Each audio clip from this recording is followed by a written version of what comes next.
guys got all your stuff done on your catch-up days and you are ahead of the game. Today we're going to be talking about our buyers list, okay? I'm going to share two things with you. I'm going to share my buyers questions and I'm going to share my cash buyers list strategy for pulling cash buyers from PropStream, from the MLS, and we're going to be sending those off for skip tracing. So watch the videos that are included here, and I'll see you at the end. Okay, so using the same example that I just showed you, I'm going to kind of expand on that a little bit, and we're going to kind of segue here in the next couple modules on finding buyers. So while we're in here, we're going to just kind of play along with the scenario that we have to make an offer on this property. Okay, so we know the property is worth $260,000, and we see that this guy bought at the height of the market in 2006 at $255,000. So he's kind of just now breaking even after the market crash of 08, and he owes around $192 on his mortgage. So we know the property is worth $260,000. And let's assume it just needs a light rehab. So we're going to take the $20 and multiply it by our square footage, which gives us 26,480. So we're going to round that up to 27,000. Okay, and we know our ARV is 260,000 because that's what the comps are going for. And let's assume we want to make $10,000 on an assignment fee. Okay, so at 260, we know in my area that an investor will pay 70%. minus rehabs, minus assignment fee. So we're going to take that 260 and multiply it by 70%, which is 182. And we're going to subtract our 27,000. And then we're going to subtract our 10,000. And we're going to come up with 145,000. So let's just say, for example's sake, that we have negotiated this guy down to $145,000. We're going to pretend for this example that he does not have a mortgage balance. So we've got this property under contract now, and we want to find the investors in the area that are paying cash so that we can reach out to them and see if they're looking for another property in the area. And how we're going to do that is we're just going to click on this cash buyer button right here. Okay, and we're going to change our date range to go 6 months back.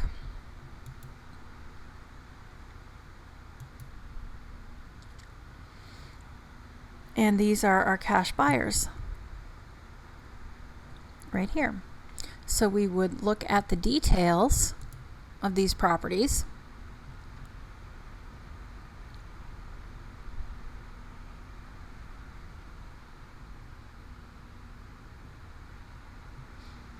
Okay, and these are the people that we would skip trace to call and see if they were looking for new properties.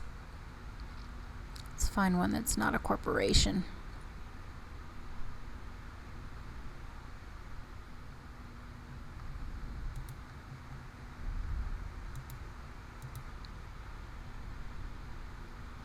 However, we do know how to look up corporations. So on this one, we would just search this LLC right here, and we look for the state that it's located in. I don't believe that Arizona, I think that's one of the only states that does not have corporate records that are searchable for you. It's another one. It looks like the same buyer is trying to buy up the whole neighborhood, I think. Yeah, same address. Let's see who this one is. Okay, so here's another one that bought with cash. So you've got Mr. Mark Hall, and here's his mailing address. So we would skip skip trace him and give him a call to see if he was looking for more properties in the area. And this is how you would build out your buyers list when you have an actual property to market. Let's see if we have another one here. Yep, here's another one, Laura Noyes. Here's her address right here. Okay, and that is how you find the cash buyers. Hey there, welcome to Are You For Real? Okay, and this is going to be a guide to interviewing your buyer. Okay, the reason it is so important to interview your buyer when you're first talking to them is so that you understand exactly what this buyer needs, so you're able to provide them with properties that are going to fit their criteria and not waste their time. Okay, a lot of buyers will get really upset if you start wasting their time. So make sure you're asking these questions. Don't make it an inquisition. Kind of just pull things into the conversation, or tell them, hey, listen, I'm going to send you my buyer review sheet. Can you just answer these quick questions for me so that I make sure that I'm giving you the best properties for what you're looking for? So with that being said, let's get started. Okay, the first thing you want to get from your buyer is their contact information. Now, I know this sounds very simplistic, but what you want to find out from them is name, of course, in case they want to put something under contract. You want to know the name of who they buy under. You want email addresses. You want cell phone numbers, and you want to ask them if they prefer text to email. A lot of buyers check their email once a day, and if they have a deal, or if you have a deal that you know is something that they'll jump all over, you want to make sure that they're okay with you sending them a quick text saying, hey, I just sent you a property, check it out. I think this is one that you might like. So make sure when you're talking to them, you get their preferences, and figure out exactly how they work, because everybody's a little bit different. There are some that don't want any text messages because they get millions of them a day, and some people get millions of emails and don't want all the emails. So ask them when you're talking to them what they prefer. Okay, the next thing you want to know from your buyers is what areas do they buy in. Some buyers are very particular and only buy in certain areas. Some buyers don't want to buy in rural areas. Some buyers don't want to buy in poor neighborhoods. Some buyers don't want to buy in higher end neighborhoods, maybe because it's harder to sell the properties. So you need to ask them specifically what areas do they buy in, so that you know the best areas to target if you're looking for something for them, or the areas to stay out of if you're looking for something for them.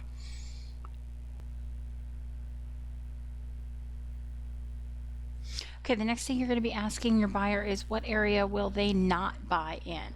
Some buyers have aversions to certain areas. Maybe they've worked in them before and have had a hard time, for example, things getting stolen out of the property when they were in the middle of a rehab, and for that reason they won't buy in that area. So you want to ask them both which areas will they buy in and which areas will they not buy in. This will help you target specific properties and know what to send them and what not to send them. Okay, and you're also going to want to ask them what kinds of properties or what types of properties do they like to buy. Okay, this is going to vary from investor to investor. Some investors will only buy single family homes. Some will buy condos and townhouses. Some will only buy mobile homes, or they will not at all buy mobile homes. Some buyers will buy land where others will not. Some buyers are looking for commercial. So you want to find out what types of properties they like to buy. So for example, if you get a commercial property and they've stated they won't buy commercial, then you're wasting their time and you're sending it to them. However, if they normally buy single family homes but have expressed an interest to commercial properties, you'll know that you want to send that to them as well. So that's the reason we're asking this question, to find out what their preferences are, so you can better better find something that's going to fit their particular needs. Okay, next you're going to ask them what kind of property construction they will buy.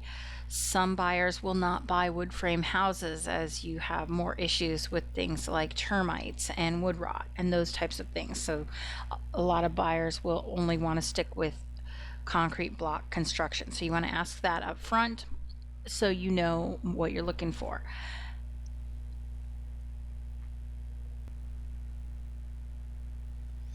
Okay, you want to ask them if they have any kind of square footage requirements. A lot of people don't like to buy something that's under 1,000 square feet, as it's a little bit harder to sell. Most sales are families, and 1,000 square feet is a little bit small for someone who's got 2 kids. So you want to ask them if they have any square footage requirements, if they won't buy under a certain amount or above a certain amount. Some people don't want to mess with something that's 3,000 square feet or higher because your rehab costs are going to be higher.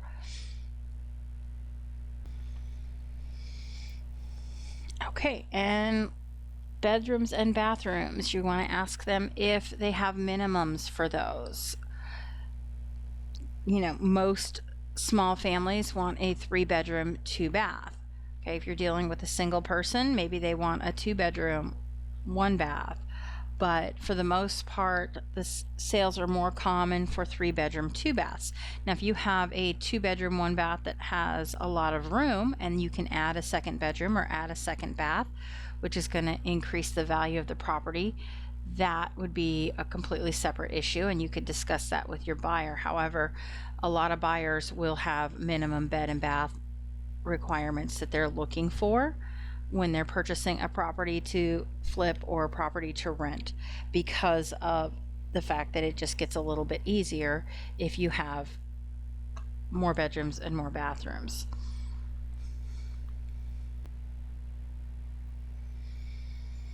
Okay, garages. Let's talk about garages. A lot of investors will want a garage.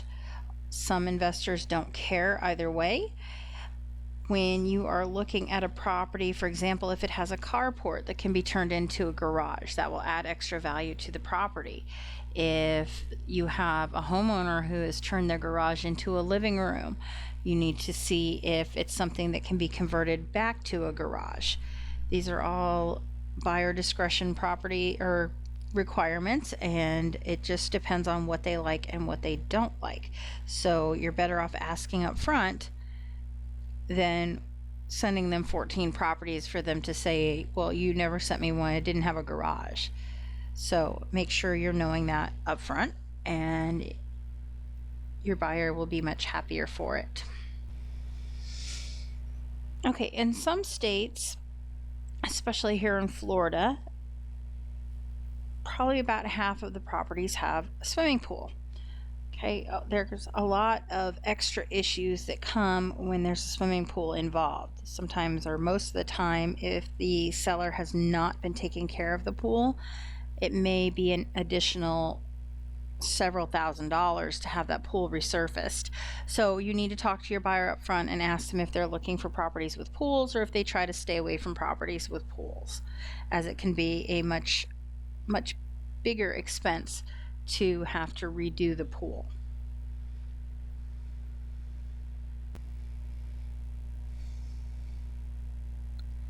Okay, does your buyer have an age preference for the properties that they are buying? A lot of buyers don't want to work on homes that are 100 years old. They have their own set of problems, and if it's not something that a buyer has ever dealt with before, it can be daunting to have to fix up a property that is 100 years old. So ask your buyer if they have an age preference for their homes. Okay, so now we've kind of gone through what the buyer could be looking for as far as the property itself. Now we need to get a little bit more information about what the buyer is capable of. So you're going to ask them what type of rehab level are they comfortable with. Are they looking for something that just needs paint and carpet? Are they looking for something that needs paint, carpet, kitchen, baths, that kind of stuff? Are they looking for something that's going to need a new roof or new plumbing and new electricity? Are they looking for something that's a complete tear down? So these are things that will depend on the buyer's experience. The higher the rehab, generally the more profit in the property, but also you'll have more time invested into doing the repairs, more money invested in the repairs, and more holding costs tied into the repairs. So you want to make sure that they're comfortable with a property before you just blast it out to everybody. For example, if somebody has never purchased a property before, they probably don't want or need to get involved with a property that is torn down to the studs and they're kind of starting fresh. So keep that in mind when you're talking to your investors.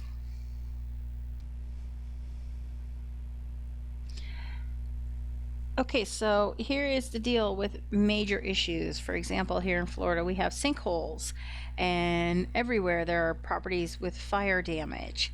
And these properties can be a gold mine. Okay, the seller has probably gotten paid by the insurance company. So the mortgage has probably gotten paid off due to this. And this is all pure profit for the seller. So you can get these properties for almost nothing sometimes, but they are a lot of work. Okay, so when you're talking to your buyer, you just kind of want to mention, can they do a property that has a sinkhole or has fire damage? And the reason you're going to ask this is because these properties will come across your path, and there are very few buyers who will jump in and take those problems on. But knowing if your buyer will help you determine if a deal comes through that you can make a really good assignment fee on, whether or not you even have somebody who would even look at the issue. So that's why you're going to ask that question. Okay, tenant occupied properties. Buyers who are buying for buy and hold will probably generally be okay with tenant occupied properties as long as the tenant is a good tenant and has been paying their rent. And you're going to need proof from your seller that this has been occurring in order to get the buyers on board. If it's a fix and flip property, chances are pretty good that they are not going to want a tenant occupied property. Okay, so understand this going in, and this will also help you to figure out your buyer's investment strategies.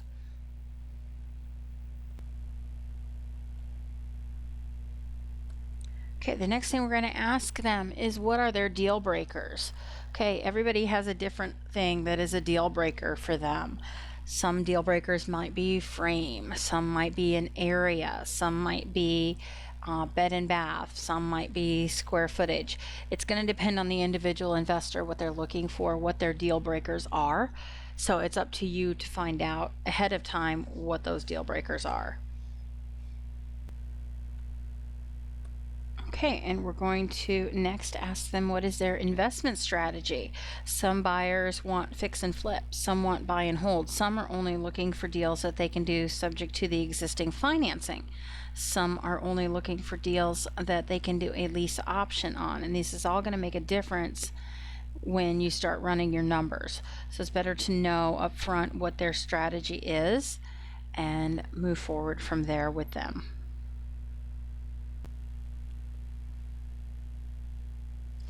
Okay, you're going to ask them also, how long have they been investing?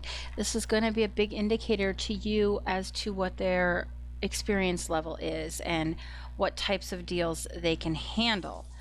So once you find that out, just make a little note of it so that you know if they've only been investing for about 3 months. You don't want to send them a property that is a complete teardown. Okay, we're also going to be asking them, how many projects can they handle at one time? This will help you if you have a really good buyer that you know buys, and you find something that you're almost positive that they will take. It will help you to know that if they just purchased one last week, they may not have the capability to do a second one at this time. So just keep that in mind when you're working with some of your better buyers, that sometimes they'll be in the middle of a project and won't be able to take on another one. Okay, we're also going to ask them how many properties do they currently have. If they had just told you they can handle 3 properties and you're talking to them and they tell you they have 3 properties, then you know that they're probably not in a position to be buying right at the moment. So you kind of want to keep your eye on where they're at with those 3, and that will determine when they'll be able to buy from you.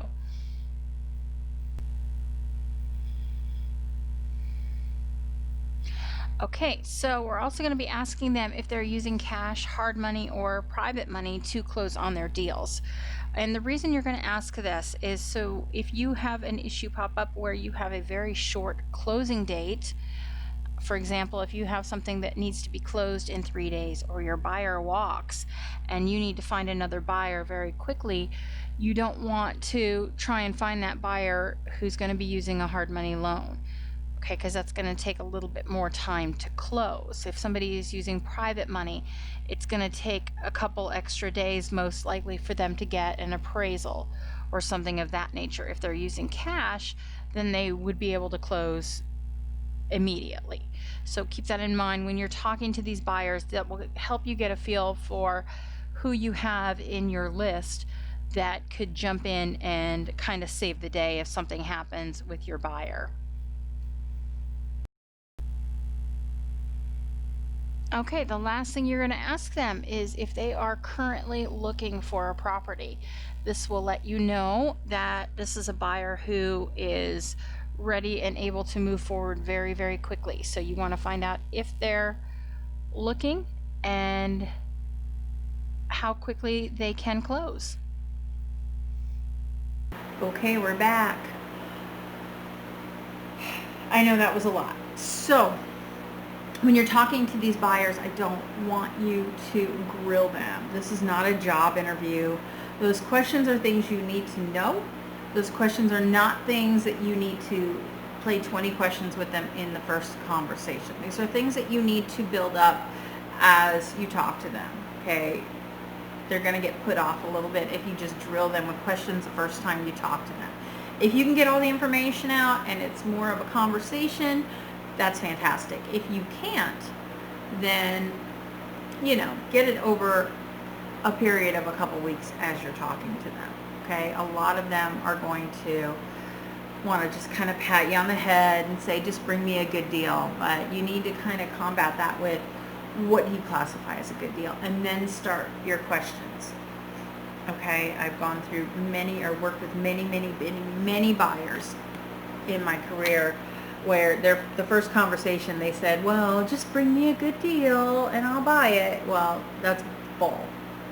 Okay, so don't let them get away with that. You need to, if they actually start off with that, you need to really rein them in and say, look, you need to tell me what a good deal is to you, because a good deal to you or a good deal to me is not going to be the same. So, with that being said, your homework for tonight is to pull some cash buyers lists. We're going to send them off to be skip traced so you can start contacting the cash buyers as well. You are going to make your phone calls, your cold calling, your texting, and continue posting and networking through social media. So get that done. Comment below, #homework complete, and I'll see you tomorrow. Bye.